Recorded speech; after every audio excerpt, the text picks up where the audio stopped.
La dernière fois que mon fils est venu chez moi, il a volé mon chauffage. C'était janvier. Il faisait -3 degrés dehors. Il est entré, m'a serré dans ses bras avec cette odeur de sueur et de cendre, m'a dit qu'il m'aimait et il est sorti en emportant l'appareil sous le bras.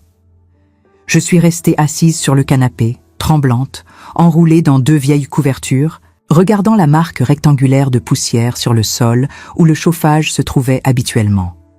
Je n'ai pas pleuré. Je n'avais plus de larmes pour ça. Je me suis juste demandé, pour la première fois en des décennies, si ça valait encore la peine de garder cette porte déverrouillée.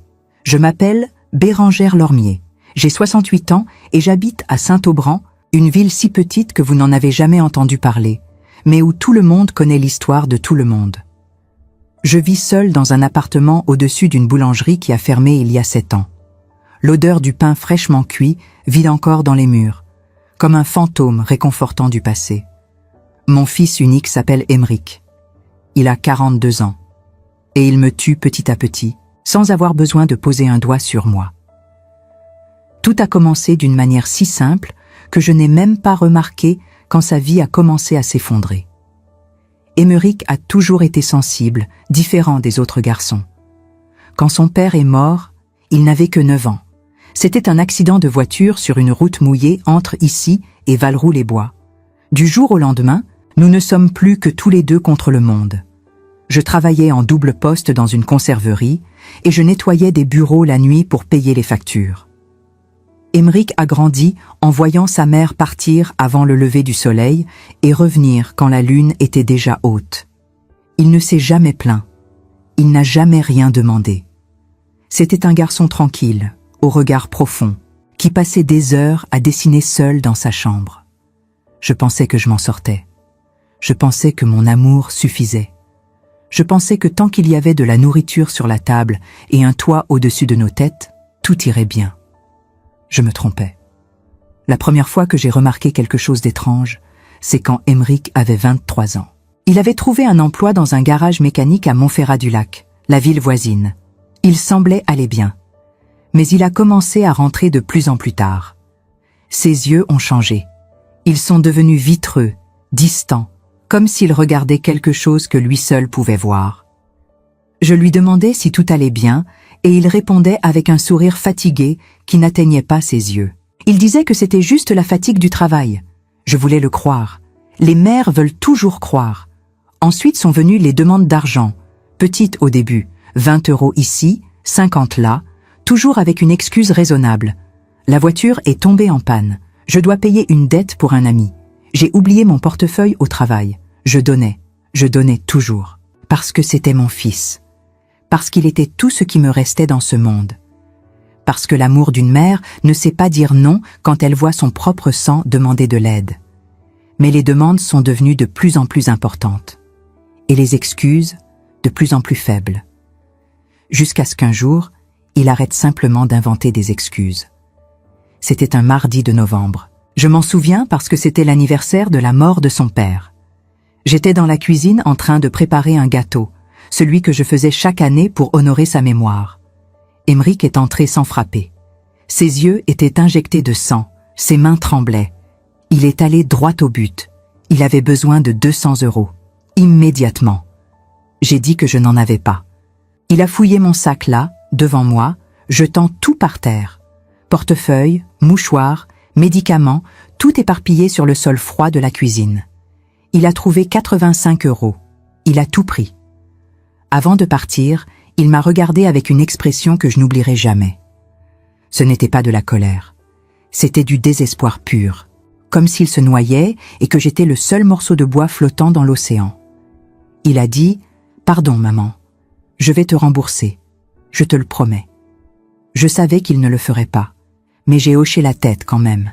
C'était la première de nombreuses fois. Émeric a commencé à apparaître par surprise, ayant toujours besoin de quelque chose. De l'argent, de la nourriture, un endroit pour dormir. Parfois, il restait des jours sur mon canapé, tremblant, transpirant, parlant tout seul. Je m'occupais de lui comme je le faisais quand il était enfant et qu'il tombait malade.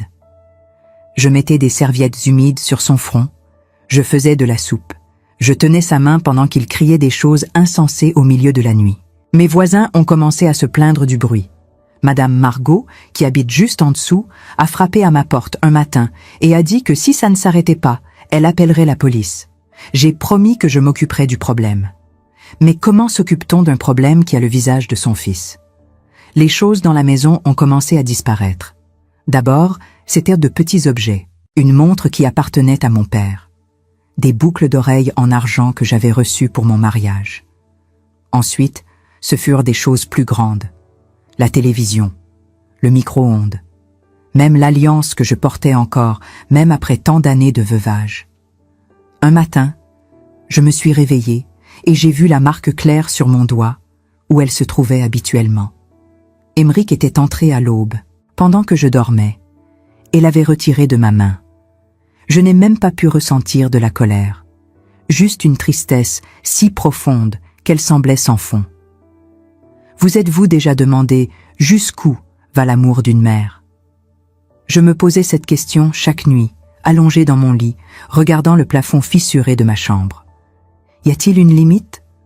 Un point où vous dites finalement « ça suffit ». Ou le cœur d'une mère est-il comme un puits sans fond, toujours capable de pardonner une fois de plus, toujours disposé à croire que cette fois ce sera différent? Vous savez, si vous êtes aussi une mère, si vous regardez ceci maintenant et que vous sentez que peut-être, juste peut-être, cette histoire a quelque chose à voir avec vous. Je voudrais vous demander quelque chose. Laissez un like sur cette vidéo. Pas pour moi, mais pour toutes les mères qui traversent ça en silence, pensant qu'elles sont seules. Et dites-moi dans les commentaires d'où vous regardez. Parfois, juste savoir que nous ne sommes pas seuls aide déjà à porter le poids. Et abonnez-vous à la chaîne parce que cette histoire n'est pas encore terminée. Et peut-être qu'à la fin, vous trouverez quelque chose qu'il m'a fallu 68 ans pour apprendre. L'assistante sociale du centre communautaire de Montferrat-du-Lac a commencé à venir frapper à ma porte. Madame Chevrier, une femme sérieuse, avec des lunettes fines et les cheveux tirés en chignon serré. Elle avait cette façon professionnelle de parler, comme si elle lisait un manuel. Elle disait que ce qui m'arrivait avait un nom, violence familiale, que j'étais victime de mon propre fils, qu'il y avait des ressources, des refuges, des ordonnances restrictives, que je n'avais pas besoin de vivre comme ça. J'écoutais tout en silence, assise au bord du canapé, les mains jointes sur mes genoux. Quand elle terminait, je disais toujours la même chose. Merci de votre inquiétude, mais tout va bien. C'est juste une période difficile. Il va aller mieux. Elle me regardait avec ce mélange de pitié et de frustration que les gens ont quand ils savent que vous mentez, mais qu'ils ne peuvent rien y faire. Mais tout n'allait pas bien, et je le savais. Chaque fois qu'Emeric partait, emportant un autre morceau de ma vie avec lui, je sentais quelque chose en moi se briser un peu plus. Ma santé a commencé à se détériorer. Les nuits blanches, l'inquiétude constante, le stress de ne jamais savoir quand il allait réapparaître. J'ai commencé à avoir des douleurs à la poitrine, des vertiges. La médecin a dit que c'était le cœur, que je devais réduire le stress, que je devais mieux prendre soin de moi. Mais comment prendre soin de soi quand la personne qui a le plus besoin de soins est celle qui vous détruit? Il y a eu un moment où j'ai pensé l'avoir perdu pour toujours. Emeric a disparu pendant 3 mois. Aucun appel, aucune visite, aucun signe de vie. J'ai passé ces 3 mois dans un enfer personnel, imaginant le pire. Était-il vivant? Était-il dans la rue, souffrant du froid? Était-il en prison?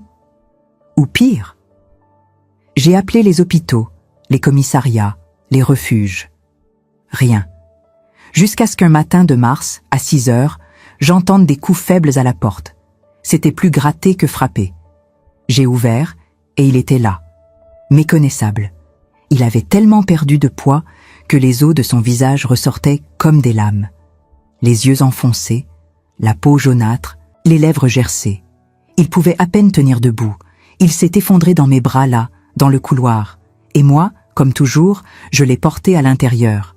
J'ai passé les jours suivants à m'occuper de lui, à le nourrir avec des cuillerées de soupe comme s'il était un enfant, à laver son corps squelettique sous la douche, le soutenant pour qu'il ne tombe pas. Il pleurait beaucoup. Il demandait pardon en boucle, comme une prière qui ne finissait jamais. « Pardon, maman, pardon, je suis un fardeau pour toi, je gâche tout, tu serais mieux sans moi. » Et moi, avec la voix la plus ferme que je pouvais, je disais « Ne dis pas ça, tu es mon fils, tu le seras toujours, nous allons surmonter ça ensemble. » Mais au fond, une petite voix effrayée en moi chuchotait « Jusqu'à quand? Jusqu'à quand vas-tu tenir ?» Madame Chevrier est revenue. Cette fois, elle a apporté des documents. Des informations sur une clinique spécialisée à Rochebrune, à environ 2 heures d'ici. Un endroit qui traitait les cas graves de dépendance chimique. Il y avait un programme intensif, une équipe médicale qualifiée, un suivi psychologique. Elle a tout laissé sur la table et a dit « Bérangère, vous devez prendre une décision. Soit il va en traitement, soit vous devez vous éloigner complètement. Pour le bien de vous deux. » Après son départ, je suis restée des heures à regarder ses papiers. Le nom de la clinique en grandes lettres. Centre de rétablissement Rochebrune. Ça semblait si définitif, si final. Aymeric s'est un peu amélioré après ces jours terribles. Il a réussi à rester sobre pendant quelques semaines. Il a recommencé à chercher du travail. Il a même réussi à obtenir un emploi temporaire dans un entrepôt. Je me suis permis d'avoir de l'espoir. Cet espoir dangereux que les mères ont, même quand tous les signes disent le contraire. J'ai pensé, cette fois, c'est différent. Cette fois, il veut vraiment changer. Mais l'espoir a une date d'expiration. Et le sien a expiré un vendredi après-midi, quand je suis revenue du marché et que j'ai trouvé la porte de l'appartement fracturée. Il avait pris tout ce qui restait de valeur, même les couverts en argent qui appartenaient à ma grand-mère. C'est cette nuit-là, assise seule sur le sol du salon vide, entourée des débris de ma propre vie, que quelque chose en moi a finalement craqué. Ce n'était pas de la colère. Ce n'était pas de la tristesse. C'était quelque chose de plus profond et de plus effrayant. C'était de la clarté. La clarté froide et tranchante de quelqu'un qui voit enfin la vérité qu'il a évitée pendant des années. Mon fils me tuait et je le laissais faire. Pire, j'aidais. Chaque fois que j'ouvrais la porte, chaque fois que je donnais de l'argent, chaque fois que je pardonnais et oubliais, je nourrissais le monstre qu'il était devenu. Pas par méchanceté, mais par amour. Un amour malade, destructeur, qui nous noyait tous les deux. Je me suis souvenu de quelque chose que ma propre mère m'avait dit, il y a des décennies, quand le père d'Aymeric était encore vivant. Nous discutions des limites, du moment où il faut lâcher la main d'un enfant et le laisser tomber pour qu'il apprenne à se relever seul. Elle avait dit « Bérangère, aimer ne veut pas toujours dire serrer dans ses bras. Parfois, aimer, c'est avoir le courage de lâcher prise. » À l'époque, j'avais trouvé ça dur, cruel même. Mais là, assise dans l'obscurité de mon appartement saccagé, j'ai finalement compris ce qu'elle voulait dire. Madame Chevrier m'avait donné 2 options très claires. Interner Aymeric à la clinique de Rochebrune, même contre sa volonté si nécessaire. Ou couper tout contact, changer de numéro, changer les serrures, recommencer sans lui. Les deux me semblaient impossibles. Comment forcer son fils à aller dans un endroit où il ne veut pas aller? Comment verrouiller la porte au seul fils que vous avez mis au monde? Mais la 3e option, celle de continuer exactement comme avant, n'était plus viable non plus. Parce que si je continuais ainsi, aucun de nous ne survivrait. Il mourrait dans les rues, ou je mourrais de chagrin et d'épuisement. Et à la fin, je n'aurais sauvé personne.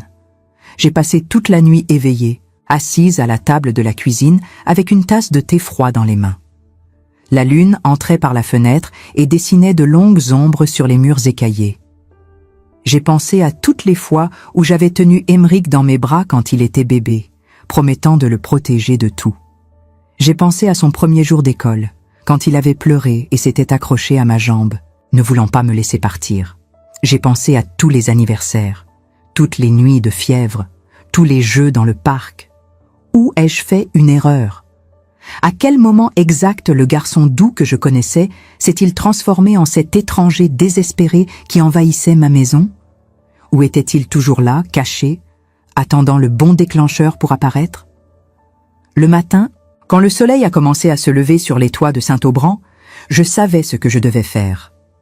Pas parce que je le voulais, mais parce qu'il n'y avait plus de choix.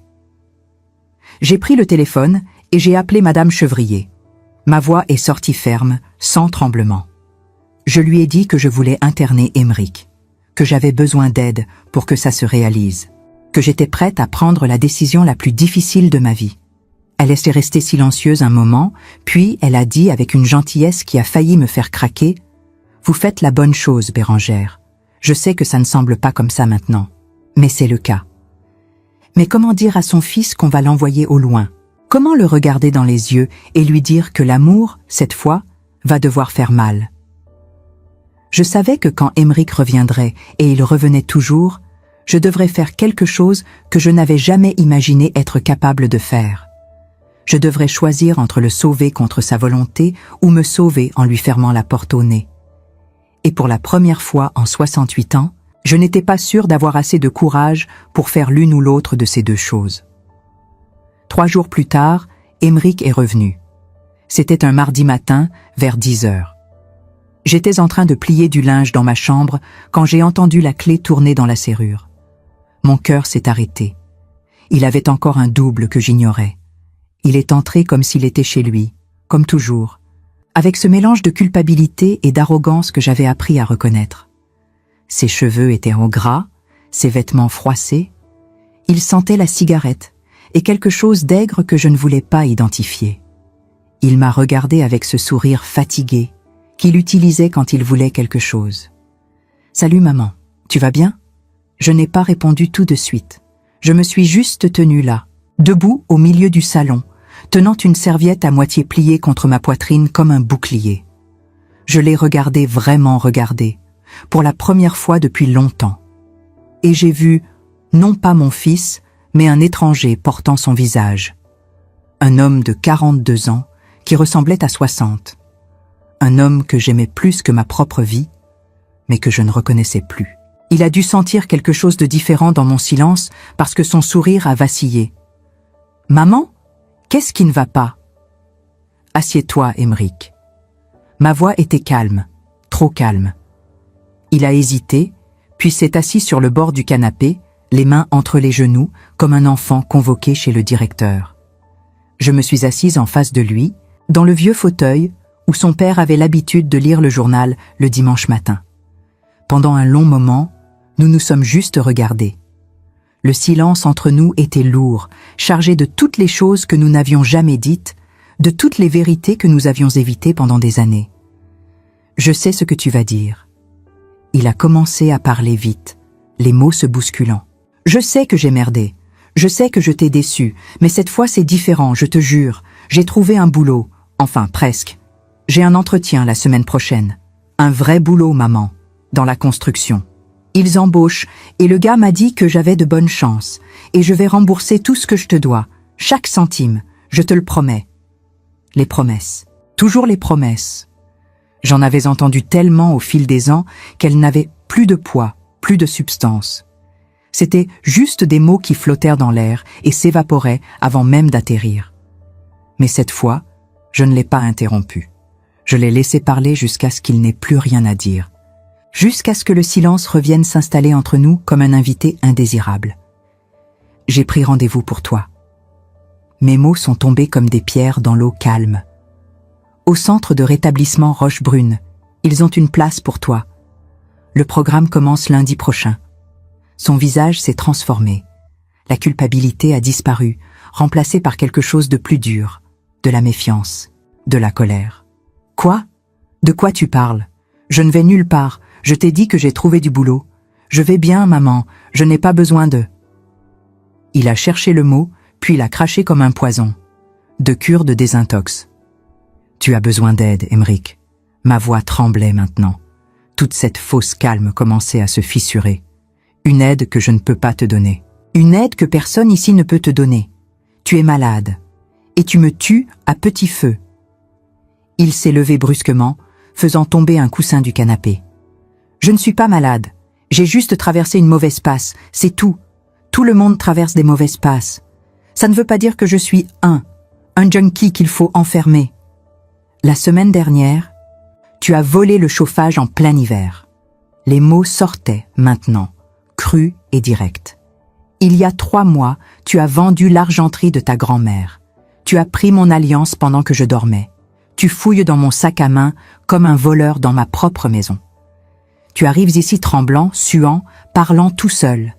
Et tu me dis que ce n'est qu'une mauvaise passe? Il s'est figé. Pour la première fois, je voyais quelque chose se briser dans ses yeux. Pas de la colère. De la honte. Une honte si profonde et si douloureuse qu'elle lui coupait le souffle. Il s'est laissé retomber sur le canapé, la tête entre les mains. Ses épaules ont commencé à trembler. Et puis les sanglots sont venus. Des sanglots rauques, déchirants, comme ceux d'un animal blessé. Je ne voulais pas devenir ça. Sa voix était étouffée par ses mains. Je ne sais pas comment c'est arrivé. Au début, c'était juste. Juste pour tenir le coup, pour dormir, pour arrêter de penser. Et puis c'est devenu plus grand que moi, plus fort. Et maintenant, je ne sais plus comment arrêter. Je ne sais même plus si je veux arrêter. Je me suis levée et je me suis assise à côté de lui. J'ai posé ma main sur son dos, sentant ses côtes saillir sous sa chemise trop grande. Pendant toutes ces années, j'avais eu peur de ce moment. Peur de la confrontation, peur de dire la vérité. Mais maintenant que nous y étions enfin, je me sentais étrangement en paix. Comme si un poids énorme venait d'être soulevé de ma poitrine. « Ce n'est pas ta faute d'être tombé, Aymeric », j'ai dit doucement, « mais c'est ta responsabilité de te relever. Et tu ne peux pas le faire seul. Ni moi, ni toi ne pouvons continuer comme ça. L'un de nous deux va mourir, et je refuse que ce soit toi. » Il a relevé la tête. Ses yeux étaient rouges, son visage mouillé de larmes. « Et si ça ne marche pas? Et si j'y vais, et que je rechute quand même? Tout ce que je fais, c'est te décevoir. Encore et encore. » Alors on réessaiera. J'ai dit, ma propre voix se brisant. Autant de fois qu'il faudra, mais cette fois, tu vas le faire correctement. Pas pour moi, pour toi, parce que tu mérites une vie meilleure que celle-ci. Tu mérites d'être plus que ce que tu es devenu. Nous sommes restés assis là longtemps, dans le silence. Dehors, j'entendais les bruits familiers de Saint-Aubran, des voitures qui passaient, le carillon de l'église qui sonnait midi, la vie qui continuait, indifférente à notre petit drame personnel. Aymeric finit par hocher la tête, un mouvement presque imperceptible. Mais c'était là, un oui silencieux qui contenait plus de peur que d'espoir. « D'accord. » Il a murmuré. « D'accord, je vais y aller. Mais, maman, ne m'abandonne pas, s'il te plaît, même si je gâche tout, même si je te déçois encore, ne m'abandonne pas. » Je l'ai pris dans mes bras, ce corps décharné qui portait encore les traces du petit garçon que j'avais bercé il y a tant d'années. « Jamais. » J'ai chuchoté dans ses cheveux. « Je ne t'abandonnerai jamais, mais je ne te laisserai plus me détruire non plus. C'est la différence. » Le reste de la semaine a passé dans un brouillard. Madame Chevrier est venue nous aider avec les papiers. Il y avait tellement de formulaires à remplir, tellement de questions sur l'historique médical, sur la durée de la dépendance, sur les tentatives précédentes de traitement.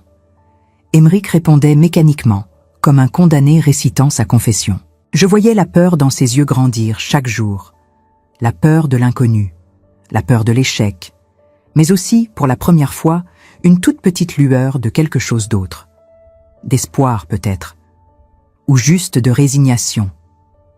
La veille de son départ, il est resté avec moi. Nous avons préparé le dîner ensemble, comme nous le faisions quand il était adolescent.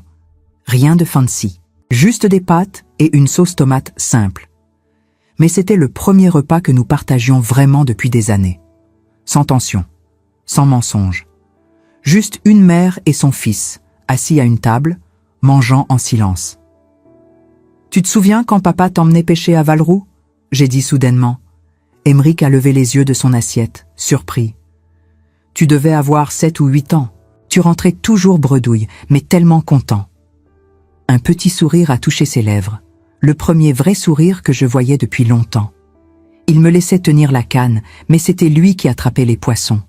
Puis il faisait semblant que c'était moi. Je le savais, mais je jouais le jeu. Il t'aimait tellement, j'ai dit, sentant les larmes monter. Il serait tellement fier de ce que tu es sur le point de faire, de ton courage. Tu crois? Sa voix était petite, vulnérable. Parce que moi, je pense qu'il aurait honte de ce que je suis devenue, de ce que j'ai fait à sa femme. Non, j'ai dit fermement.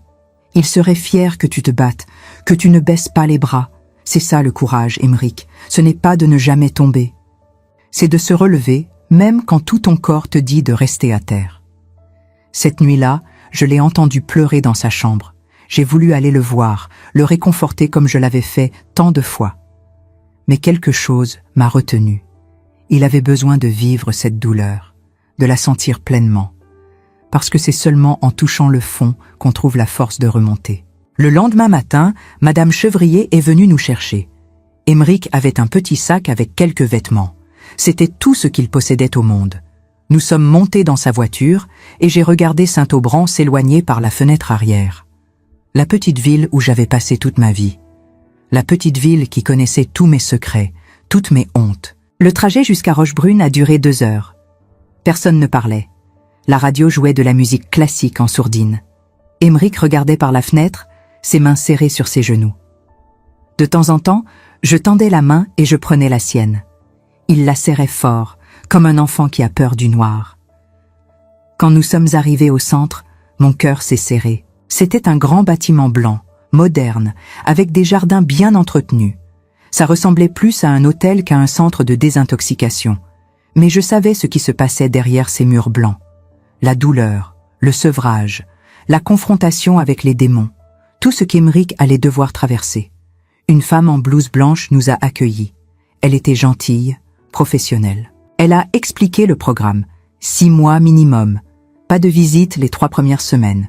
Thérapie de groupe quotidienne. Suivi médical intensif. Aymeric écoutait, pâle, les yeux fixés sur ses chaussures. Quand elle a fini, elle s'est tournée vers lui. « Êtes-vous prêt, Aymeric ?» Il m'a regardé, et dans ses yeux, j'ai vu toute sa vie. Le petit garçon qui pleurait son premier jour d'école. L'adolescent qui riait en jouant au foot avec ses copains. Le jeune homme perdu qui était venu frapper à ma porte en pleine nuit.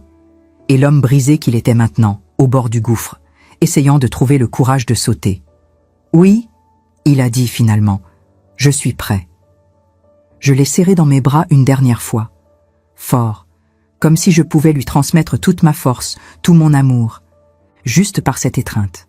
« Tu es le garçon le plus courageux que je connaisse. » J'ai murmuré, « et je t'attendrai, aussi longtemps qu'il faudra. » Il s'est détaché de moi, les yeux brillants de larmes non versées.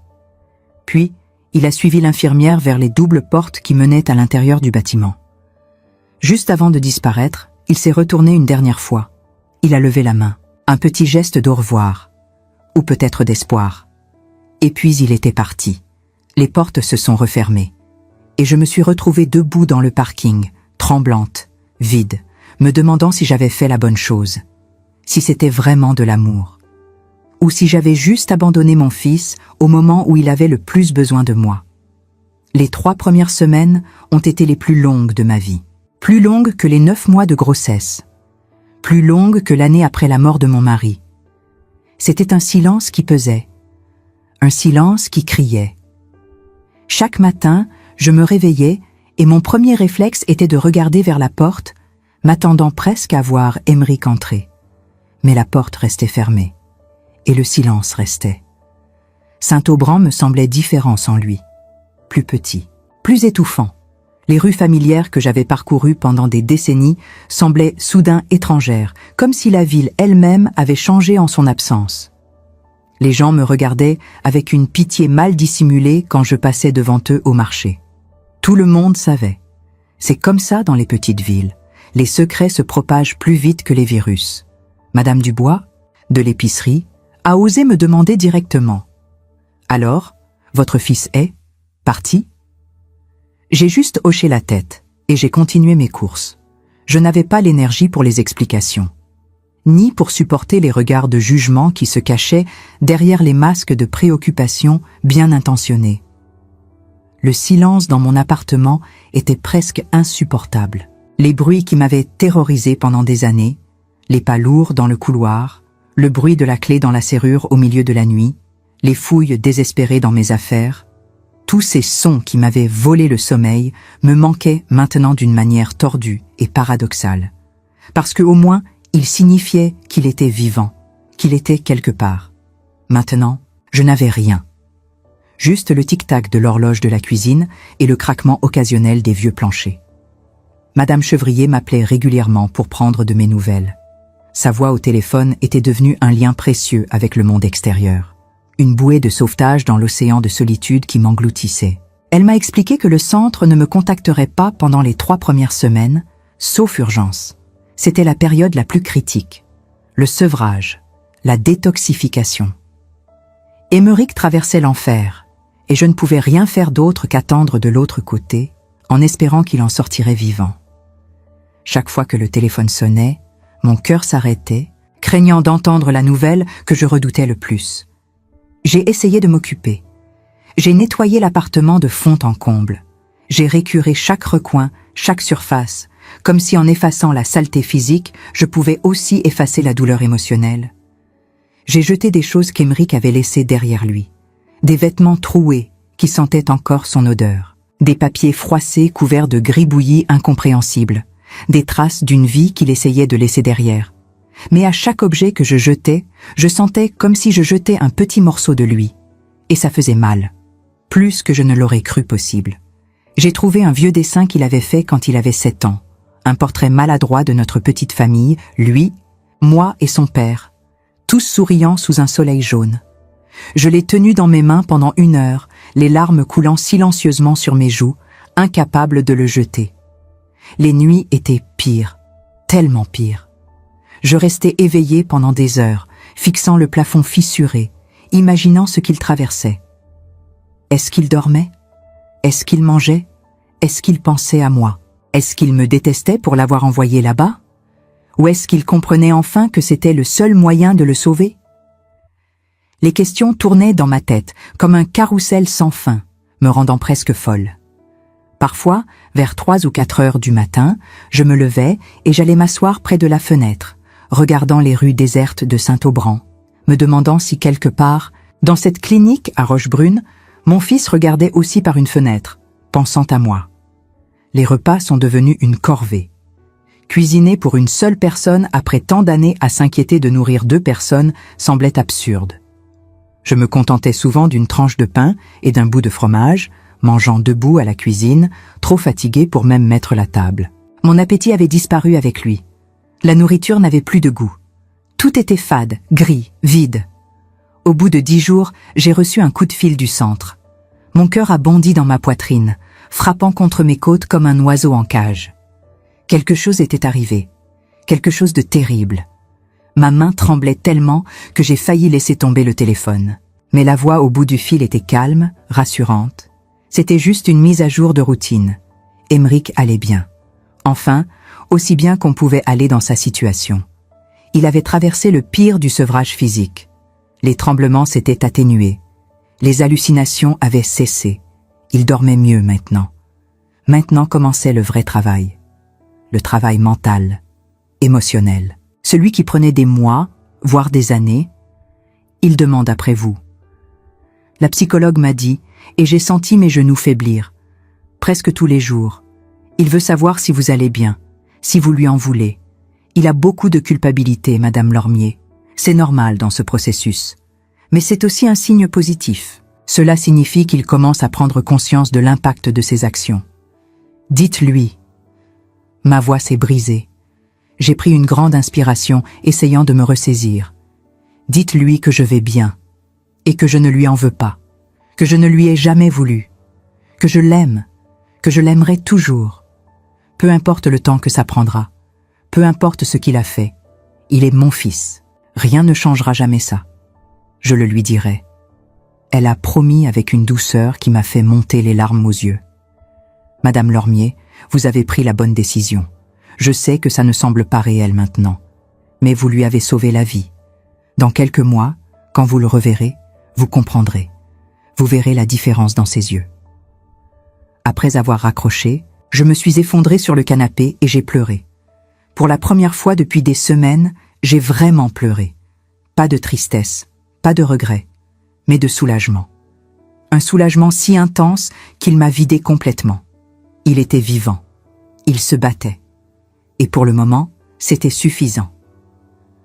La vie a continué, lentement, douloureusement, un jour à la fois. J'ai recommencé à aller à l'église le dimanche. Pas parce que j'étais particulièrement religieuse, mais parce que j'avais besoin de quelque chose de plus grand que moi, de quelque chose qui me dise que tout ça avait un sens, que toute cette souffrance menait quelque part. Les hymnes familiers, l'odeur de l'encens, la lumière colorée filtrant à travers les vitraux, tout cela m'apportait un réconfort étrange et inattendu. Le père Michel, le vieux prêtre qui officiait depuis 30 ans, m'a parlé après la messe un dimanche. Ses yeux étaient pleins de compassion, sans trace de jugement. « Je prie pour votre fils, Bérengère. » Il a dit simplement, posant sa main ridée sur mon épaule. Pas de jugement, pas de sermon. Juste une déclaration simple et sincère. Et je prie pour vous aussi, parce que parfois, ceux qui restent derrière portent le fardeau le plus lourd. Ça m'a touché plus que tous les mots de réconfort que j'avais entendus. Quelqu'un comprenait enfin que j'étais aussi en train de souffrir. Les semaines se sont étirées comme du caramel, chaque journée semblant durer une éternité. J'ai commencé à marcher. Chaque après-midi, je sortais et je marchais pendant des heures dans les rues de Saint-Aubran et dans la campagne environnante. Je marchais jusqu'à ce que mes pieds me fassent mal, jusqu'à ce que l'épuisement physique devienne plus fort que la douleur émotionnelle. Je passais devant le garage où Émeric avait travaillé autrefois, devant l'école primaire où il avait ri et joué, devant le terrain de football où son père l'emmenait les dimanches. Chaque lieu était rempli de souvenirs, certains doux, d'autres douloureux. Un après-midi, alors que je passais devant le petit parc où Émeric jouait enfant, je me suis assise sur le même banc où je m'asseyais il y a tant d'années, le regardant grimper sur les structures de jeu. Une jeune mère était là avec son fils, un petit garçon d'environ 6 ans. Il riait, courait, plein de vie et d'innocence. Je me suis demandé si cette mère savait à quel point ces moments étaient précieux. Si elle comprenait que tout pouvait changer en un instant. J'ai voulu lui dire de profiter de chaque seconde, de graver ses rires dans sa mémoire. Mais je suis restée silencieuse, juste une vieille femme sur un banc, perdue dans ses souvenirs. Finalement, après 22 jours interminables qui semblaient avoir duré 22 ans, j'ai reçu l'autorisation de venir le voir. 1 heure de visite, dans une salle commune, sous supervision. Pas grand-chose. Mais pour moi, c'était tout. C'était le monde entier concentré dans 60 précieuses minutes. Le jour de la visite, j'ai pris le bus jusqu'à Rochebrune. Je ne voulais pas demander à Madame Chevrier de m'emmener. J'avais besoin de faire ce trajet seul, de me préparer mentalement, de rassembler mon courage. Le voyage a duré presque 3 heures, avec tous les arrêts. J'ai regardé le paysage défiler par la fenêtre, les collines vertes ondulant comme des vagues, les petits villages perchés sur les hauteurs, les vaches qui broutaient tranquillement dans les prairies, indifférentes aux drames humains. Un monde qui continuait de tourner, indifférent à ma petite tragédie personnelle. Les autres passagers dans le bus vivaient leur propre vie, leurs propres soucis. Pour eux, c'était juste un mardi ordinaire. Pour moi, c'était le jour le plus important depuis des semaines. Quand je suis arrivée au centre, j'étais nerveuse. Mes mains tremblaient, mon cœur battait si fort que j'avais l'impression qu'il allait sortir de ma poitrine. La réceptionniste m'a fait signer un registre, m'a donné un badge de visiteur et m'a indiqué le chemin. Mes jambes semblaient faites de plomb alors que je marchais dans les couloirs blancs et stériles. On m'a fait entrer dans une grande salle lumineuse avec des tables et des chaises disposées en rangées ordonnées. Il y avait d'autres familles déjà là. Des mères comme moi, les yeux rouges et les mains tremblantes. Des pères au regard las, portant le poids de leurs propres échecs. Des épouses qui serraient leurs mouchoirs comme des bouées de sauvetage, tous unis par la même douleur, le même espoir fragile. Nous étions une communauté silencieuse de cœurs brisés, réunis dans cet espace de guérison et de douleur. Et puis je l'ai vu. Émeric. Assis à une table près de la fenêtre, regardant dehors. Il portait un pull gris simple et un jean propre. Ses cheveux étaient coupés courts, bien coiffés. Il avait pris un peu de poids. Son visage avait retrouvé un peu de couleur. La jaunisse maladive avait disparu, remplacée par une teinte plus saine. Mais c'était ses yeux qui m'ont frappé. Ils étaient clairs, vraiment clair. Pour la première fois depuis des années, je voyais mon fils derrière ses yeux. Pas le fantôme, pas l'étranger, mon fils. Mon petit garçon qui avait grandi trop vite et perdu son chemin, mais qui était peut-être en train de le retrouver. Il m'a vu et il s'est levé lentement. Nous nous sommes regardés de loin pendant un moment qui a semblé durer une éternité, comme deux étrangers qui se rencontrent pour la première fois. Il y avait de l'hésitation dans ses yeux, de la peur peut-être, ou de la honte. Puis je me suis avancé vers lui et il m'a serré dans ses bras, fort, désespérément, comme s'il avait peur que je disparaisse s'il me lâchait. Je sentais ses larmes mouiller mon épaule. Son corps tremblait contre le mien, non pas des tremblements du sevrage, mais des sanglots étouffés qu'il essayait de retenir.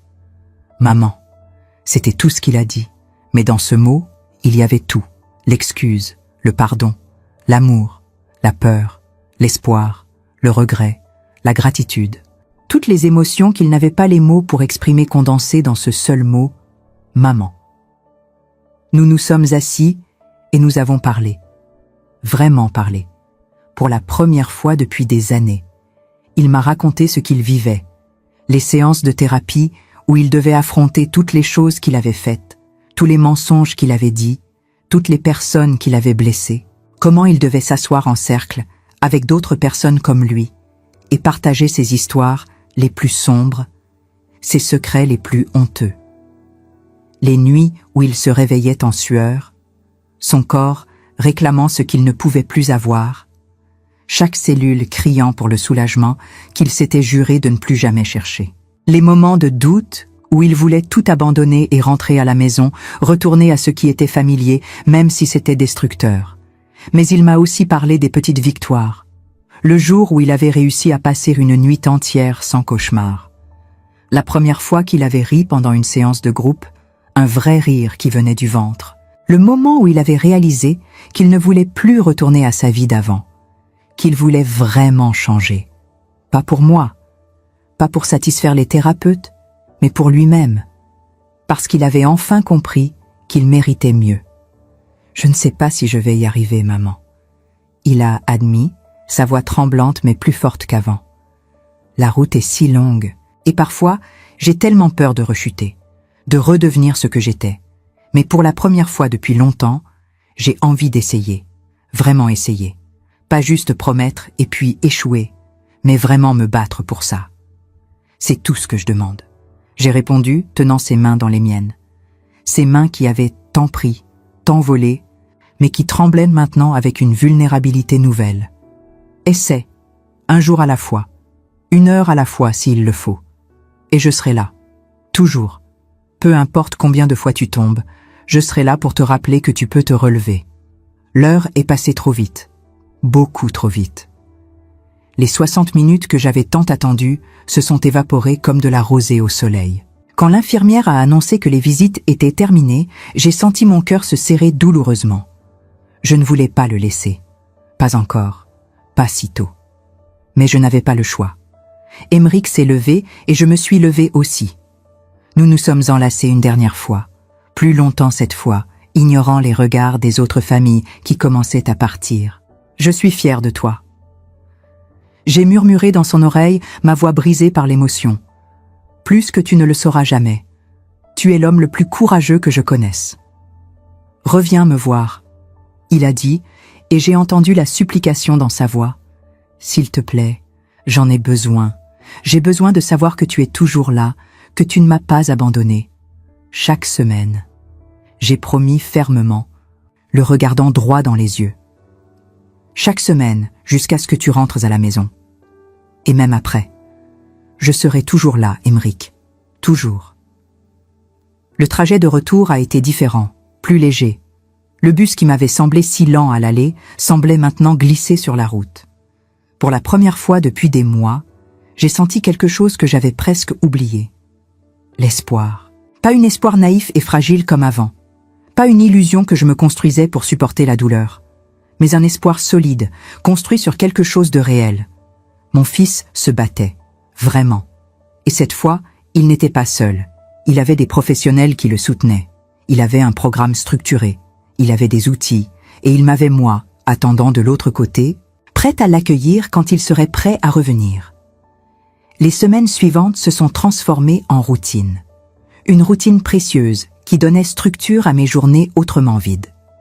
Chaque mardi, je prenais le bus pour Rochebrune. 1 heure de visite. 1 heure où je voyais les progrès, lents mais constants. Aymeric parlait plus, souriait plus, rêvait de nouveau. Il m'a parlé de son désir de retourner à l'école, d'apprendre un métier, de reconstruire sa vie pierre par pierre, patiemment, sans précipitation. Il voulait devenir menuisier, m'a-t-il dit. Créer des choses belles et durables avec ses mains. Des mains qui avaient tant détruit, mais qui pourraient peut-être créer maintenant. Mais il y a eu aussi des rechutes. Des jours où il était silencieux, renfermé, les yeux perdus dans un endroit sombre où je ne pouvais pas le suivre. Des jours où je voyais la tentation revenir dans ses yeux, cette lueur dangereuse que je connaissais si bien. Les thérapeutes m'ont prévenu. Le chemin de la guérison n'était pas une ligne droite. C'était un labyrinthe avec des impasses et des détours. Mais tant qu'on continuait d'avancer, peu importe la lenteur, c'était une victoire. 2 pas en avant, 1 pas en arrière. Mais toujours en mouvement, toujours en progression. Un mardi, il m'a surprise avec quelque chose. Il avait fabriqué une petite boîte en bois pendant un atelier de menuiserie.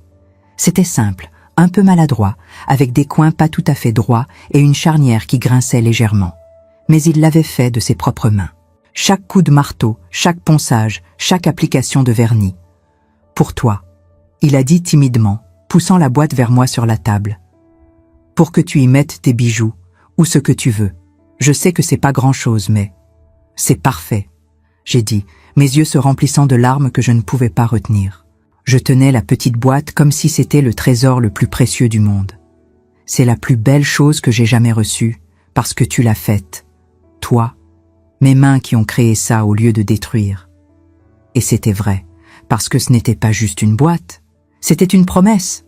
La promesse que les mains qui avaient tant détruit étaient capables de créer de nouveau. Que l'homme brisé que j'avais amené ici 6 semaines auparavant était en train de se reconstruire, morceau par morceau, jour après jour. Les premiers jours après son retour ont été étranges, presque irréels. Aymeric et moi marchions sur des œufs, essayant de trouver une nouvelle dynamique. Ce n'était plus la relation mère-fils toxique que nous avions eue, mais ce n'était pas non plus ce que c'était quand il était enfant. C'était quelque chose de nouveau.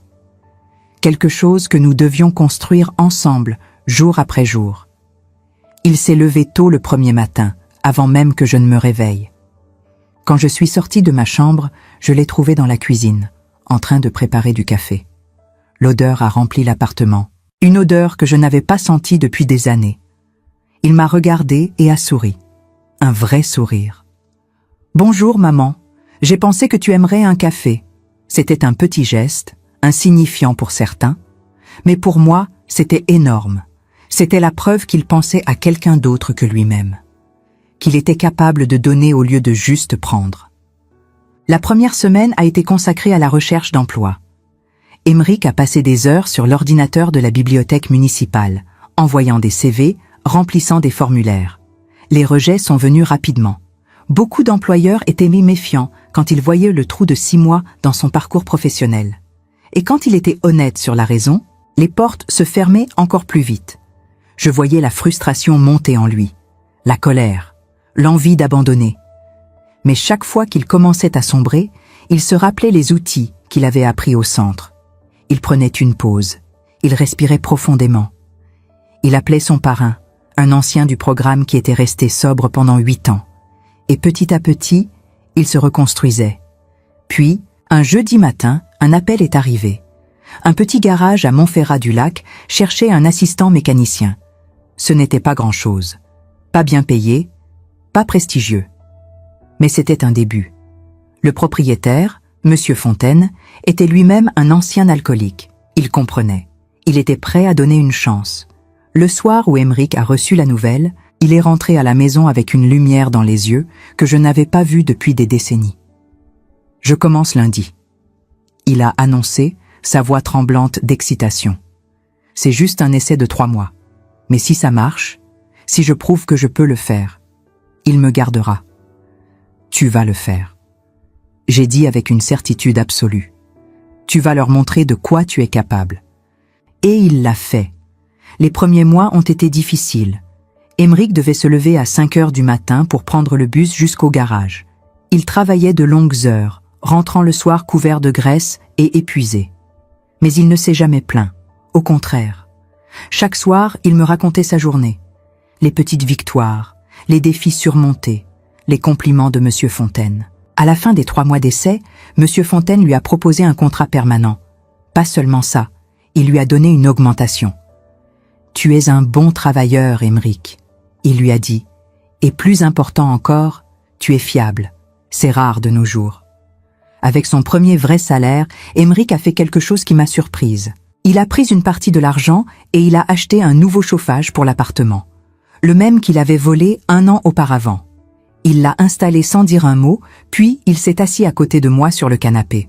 « Je ne peux pas réparer tout ce que j'ai cassé. » Il a dit doucement. « Je ne peux pas te rendre toutes les années que je t'ai volées, mais je peux commencer ici, un objet à la fois, une action à la fois, jusqu'à ce que j'ai remboursé ma dette. »« Tu ne me dois rien. » J'ai protesté. « Si, maman. » Il a insisté. « Je te dois tout. Et je vais passer le reste de ma vie à essayer de te le rembourser. » Les mois ont passé. L'hiver a cédé la place au printemps, puis à l'été. Aymeric économisait chaque centime et finalement, il a trouvé un petit studio à Montferrat-du-Lac. C'était minuscule, à peine 15 mètres carrés. Mais c'était à lui, son premier chez lui depuis des années. Le jour où il a emménagé, je suis venu l'aider. Nous avons transporté ses quelques affaires. Un lit d'occasion, une table, 2 chaises, quelques ustensiles de cuisine. Quand tout a été en place, nous nous sommes assis par terre, dos au mur, partageant une pizza froide et du soda. « Tu l'as fait », j'ai dit, le regardant avec une fierté que je ne pouvais pas cacher. « Tu as reconstruit ta vie. » « Non. » Il a corrigé doucement. « Nous l'avons fait. Ensemble. Je n'aurais jamais pu le faire sans toi, maman. Sans ta force, sans ton amour. Même quand j'étais au fond du trou, même quand je te détestais pour m'avoir envoyé au centre, une partie de moi savait. Tu étais la seule personne au monde qui n'avait pas abandonné. » Ces mots m'ont touché plus profondément que je ne l'aurais cru possible. Parce que pendant tous ces mois, toutes ces années, je m'étais demandé si j'avais fait la bonne chose. Si le fait de l'envoyer au centre n'était pas une forme d'abandon. Mais maintenant, je comprenais enfin. L'amour n'est pas toujours doux. L'amour n'est pas toujours confortable. Parfois, l'amour ressemble à une porte fermée, à un non difficile, à une décision qui brise le cœur pour sauver une vie. 1 an après sa sortie du centre, Aymeric est venu me voir avec quelque chose dans les mains. Une petite boîte enveloppée dans du papier cadeau maladroitement plié. « Ce n'est pas ton anniversaire. » J'ai dit, confuse. « Non. » Il a souri. « Mais c'est le mien. Enfin, pas mon vrai anniversaire, mais l'anniversaire de ma renaissance. Ça fait exactement 1 an aujourd'hui que je suis sortie de Rochebrune. 1 an que je suis sobre. Et je voulais te donner quelque chose. » J'ai ouvert la boîte avec des mains tremblantes. À l'intérieur, il y avait une petite alliance en or. Pas celle qu'il avait volée. Celle-là était partie depuis longtemps, vendue pour quelques euros à un prêteur sur gage. Mais une nouvelle, simple, belle, avec une gravure à l'intérieur, pour maman, avec tout mon amour. Et je ne pourrai jamais te rendre l'original. Il a dit, sa voix étouffée par l'émotion. Mais je voulais que tu aies quelque chose pour te rappeler que l'amour peut survivre à n'importe quoi, même à mes pires moments. Je l'ai glissée à mon doigt. Elle était parfaite. Et à ce moment-là, j'ai réalisé quelque chose. Toutes ces années de souffrance, de douleur, de nuits sans sommeil, elles n'avaient pas été vaines. Elles nous avaient menés ici, à ce moment, à cette renaissance. Mais l'histoire ne s'est pas arrêtée là, parce que la vie n'a jamais de fin parfaitement propre et nette. 6 mois plus tard, Aymeric a eu une rechute. Ce n'était pas majeur, il n'a pas recommencé à se droguer. Mais il a bu. Une nuit, après une dispute avec son patron, il est allé dans un bar et il a bu jusqu'à ce qu'il ne puisse plus marcher droit. Il m'a appelé à 2 heures du matin, en pleurs, complètement effondré. « J'ai tout gâché, maman. J'ai tout gâché encore une fois, je suis un raté, je ne changerai jamais. Mon premier instinct a été de paniquer, de penser que tout était fini, que nous étions de retour à la case départ. Mais quelque chose en moi était différent maintenant, plus fort, plus sage. Non. J'ai dit fermement. Tu n'as pas tout gâché, tu as fait une erreur. Une seule erreur en 18 mois de sobriété. Ce n'est pas un échec, c'est un faux pas. Et tu sais quoi? Tu vas te relever, tu vas appeler ton parrain, tu vas retourner aux réunions, tu vas te pardonner, et tu vas continuer. Et c'est exactement ce qu'il a fait. Le lendemain matin, complètement honteux et brisé, il est allé à une réunion. Il a partagé ce qui s'était passé. Et au lieu de jugement, il a trouvé du soutien. Des gens qui avaient vécu la même chose, qui comprenaient que la guérison n'est pas une ligne droite. Cette expérience nous a appris quelque chose d'important à tous les deux. La perfection n'existe pas. Les rechutes font partie du processus. Ce qui compte, ce n'est pas de ne jamais tomber, c'est de toujours se relever. Aujourd'hui, presque 3 ans après ce matin terrible où j'ai pris la décision de l'envoyer au centre, Aymeric et moi avons une relation que je n'aurais jamais cru possible. Nous dînons ensemble tous les dimanches. Nous parlons au téléphone plusieurs fois par semaine. Il a rencontré une femme, Claire, qui travaille dans une boulangerie. Elle aussi a son propre passé difficile. Ensemble, ils se construisent un futur. Il y a quelques mois, Aymeric m'a dit quelque chose qui m'a fait pleurer de joie. Un jour, maman, je veux avoir des enfants, et je veux être pour eux le père que j'aurais dû avoir, le père que papa aurait voulu que je sois. Mais surtout, je veux leur montrer que peu importe à quel point on tombe, on peut toujours se relever. Parce que tu me l'as montré. Assise ici maintenant, dans mon petit appartement au-dessus de l'ancienne boulangerie, je repense à tout le chemin parcouru, aux nuits terribles, aux décisions impossibles, à la douleur qui semblait sans fin. Et je réalise que chaque larme, chaque moment de doute, chaque seconde de souffrance, tout avait un but. Si vous êtes une mère qui regarde cette vidéo et qui traverse quelque chose de similaire, je veux que vous sachiez ceci. Aimer n'est pas toujours dire oui. Parfois, l'amour le plus profond ressemble à une porte fermée, à une décision qui brise votre cœur mais sauve une vie. Il y a une différence entre abandonner quelqu'un et refuser de les regarder se détruire. L'une est de la lâcheté, l'autre est du courage. J'ai appris que vous ne pouvez pas sauver quelqu'un qui ne veut pas être sauvé. Mais vous pouvez créer les conditions qui leur donnent la meilleure chance de se sauver eux-mêmes. Vous pouvez établir des limites. Vous pouvez dire non. Vous pouvez aimer quelqu'un de loin si être proche devient toxique pour vous deux. Et surtout, j'ai appris ceci. Le véritable amour maternel n'est pas celui qui sacrifie tout sans limite. C'est celui qui sait quand tenir bon et quand lâcher prise. Quand protéger et quand laisser tomber pour que l'autre apprenne à se relever seul. Mon fils n'est pas parfait. Il ne le sera jamais. Il lutte encore certains jours. Il a encore des moments de doute. Mais il est vivant. Il est sobre. Il se construit une vie dont il peut être fier. Et ça, c'est tout ce qu'une mère peut vraiment demander. Si vous avez regardé jusqu'ici, c'est que cette histoire a touché quelque chose en vous. Peut-être que vous vivez quelque chose de similaire. Peut-être que vous connaissez quelqu'un qui traverse ça. Ou peut-être que vous avez juste besoin de savoir que même dans les situations les plus sombres, l'espoir existe. Alors je vous laisse avec ceci. L'amour sans limite n'est pas de l'amour. C'est de la codépendance. Le véritable amour, c'est quand dire stop, quand tracer une ligne, quand choisir la vie plutôt que le confort du statu quo. Et parfois, la chose la plus aimante que vous puissiez faire est de laisser quelqu'un toucher le fond pour qu'il trouve enfin la force de remonter. Mon nom est Bérangère Lormier, j'ai 68 ans, je vis à Saint-Aubran, et je suis la mère d'un survivant. Pas parce que j'ai tout donné sans limite, mais parce que j'ai eu le courage de dire assez au bon moment. Et c'est la leçon la plus dure et la plus importante que j'ai jamais apprise. Merci de m'avoir écouté. Prenez soin de vous. Et rappelez-vous, il n'est jamais trop tard pour choisir l'amour qui sauve, plutôt que l'amour qui détruit. Est-ce que vous auriez eu ce courage? Ce courage de fermer la porte à la personne que vous aimez le plus au monde pour peut-être la sauver? Je vous ai raconté ma vérité. la plus difficile, la plus douloureuse. Celle que j'ai portée en silence pendant tant d'années, avant de comprendre qu'aimer ne signifie pas toujours dire oui. Parfois, l'amour le plus profond ressemble à un refus, à une porte verrouillée, à une décision qui déchire le cœur mais sauve une vie.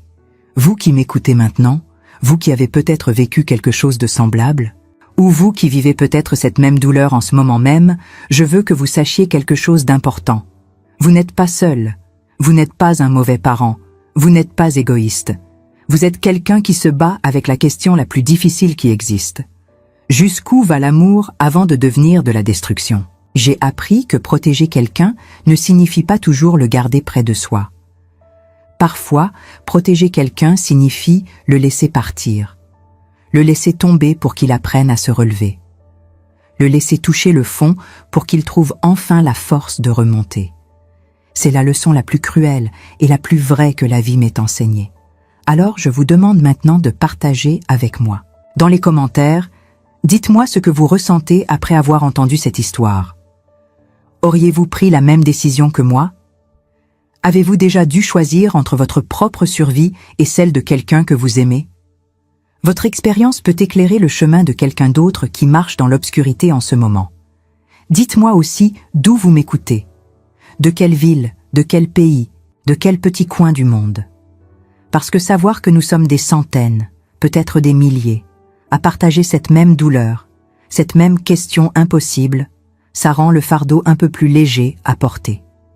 Si cette histoire a touché quelque chose en vous, si elle a fait écho à votre propre vie d'une manière ou d'une autre, je vous demande de vous abonner à cette chaîne. Pas pour moi, mais pour toutes les histoires qui méritent d'être racontées. Pour toutes les vérités qui doivent être partagées, pour toutes les personnes qui ont besoin de savoir qu'elles ne sont pas seules. L'amour sans limite n'est pas de l'amour. C'est de l'autodestruction déguisée en sacrifice. Le véritable amour connaît ses frontières.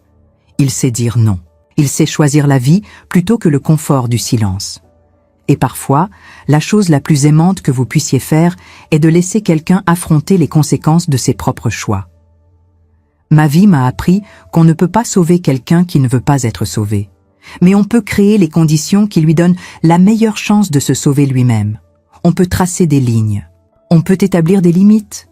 On peut aimer quelqu'un de loin si être proche devient toxique pour vous deux. J'ai 68 ans. J'ai perdu beaucoup de choses dans ma vie. Mais j'ai gagné quelque chose d'inestimable. La compréhension que l'amour véritable exige parfois la séparation. Que la force réside non pas dans le fait de tout supporter, mais dans le fait de savoir quand dire assez. Alors partagez avec moi, commentez, abonnez-vous. Et surtout, si vous traversez quelque chose de similaire en ce moment, rappelez-vous ceci. Choisir de vous sauver n'est pas de l'égoïsme, c'est du courage. Et parfois, c'est la seule chose qui peut sauver tout le monde.